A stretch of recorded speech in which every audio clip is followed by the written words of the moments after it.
비닐 우산이 3개면 부자가 될 수 없다. 세 번째 이야기. 당신의 눈을 어둡게 하는 것은 다른 누구도 아닌 바로 당신 자신이다. 누군가의 의도가 빚어낸 뉴스. 정보는 누군가에게 유리하도록 만들어지고 있다. 국가 재정이 어려우면 증세를 해야만 할까? 정부와 의용학자가 발표하는 수치만 믿고 우리는 그렇다면 어쩔 수 없지 라고 생각하게 된다. 그렇게 우리는 불리한 조세제도를 수용하고 돈을 상납한다. 정부가 반드시 정확하고 적절한 정보를 발표하는 것은 아니라는 사실이 동일본 대지진 당시 명백히 밝혀졌음에도 말이다. 기업으로 눈을 돌리면 사실과 생각 사이의 괴리는 더욱 두드러진다.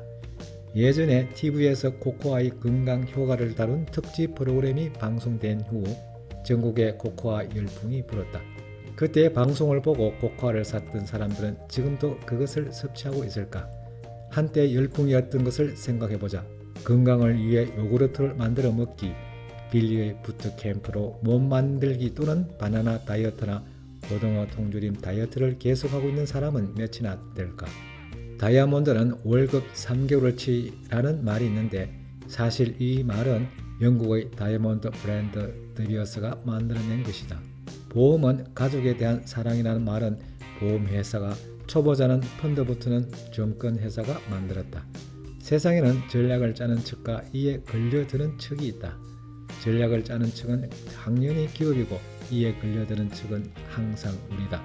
언론도 마찬가지다. 그들은 실적을 내기 위해 시청률과 판매 부수를 높일 수 있는 콘텐츠를 개발하는데 필사적인 노력을 기울인다. 정보는 누군가에게 전달되어야만 의미가 있기 때문에 상품이나 마찬가지다. 그러다 보니 당연히 독자나 시청자의 관심을 끌도록 자극적이고 사실보다 부풀린 내용의 콘텐츠를 만들고 있다. 또한 콘텐츠를 생산하는 사람들도 대개 자국민이다. 그들이 이해하지 못하는 것은 기사화하지 않을 뿐만 아니라 기사를 쓴다 해도 그들의 호불호와 가치관이 반영될 수밖에 없다. 즉 반드시 공정하고 정확한 정보를 제공하고 있다고 말할 수는 없는 것이다. 결국 자기 주관이 없는 사람은 이렇게 의도적으로 왜곡된 사실에 쉽게 휘말리기 마련이다. 예를 들면 TV 속 허구와 현실을 혼동해 방송국에 격렬히 항의를 한다든지 유명인의 별 의미 없는 한 말에 과잉 반응해 맹렬히 비난하는 사람들 말이다. 또 인터넷 언론사들의 자극적인 헤드라인과 기사를 보고 이런 일이 빈번하게 일어난다고 여기기도 한다. 실은 매우 드문 일임에도 말이다. 어디뿐인가 지하철 광고를 하거나 서점에 눈에 띄게 진열된 책을 훑어보지도 않고서 그저 좋은 책이겠거니 받아들이는 사람도 있다. 타인이 만든 올바르게 사는 법에 흔들리지 말아야 한다. 정부나 기업, 언론이 전달하는 정보를 그대로 믿고 받아들인다면 타인이 만든 틀 안에 살아가는 것이나 다름없다. 이런 삶의 방식이 이성적이다. 이런 집이 좋다.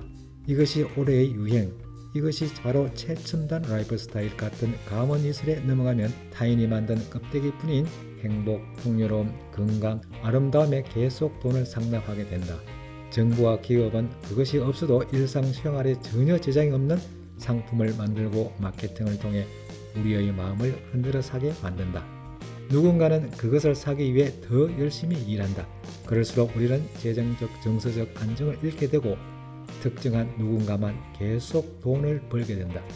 타인이 만든 정보를 아무 생각 없이 그대로 받아들여 놓고 뒤늦게 그것을 맞는지 틀리는지 선인지 악인지 따져보는 것은 자기 주관이 없는 사고 정지에 빠진 것이나 다름없다. 이런 자세로는 정보에 휘둘려 필요 없는 물건을 사거나 불리한 거래를 할 수밖에 없다. 결국 돈을 잃게 되는 것은 불을 보듯 뻔하다.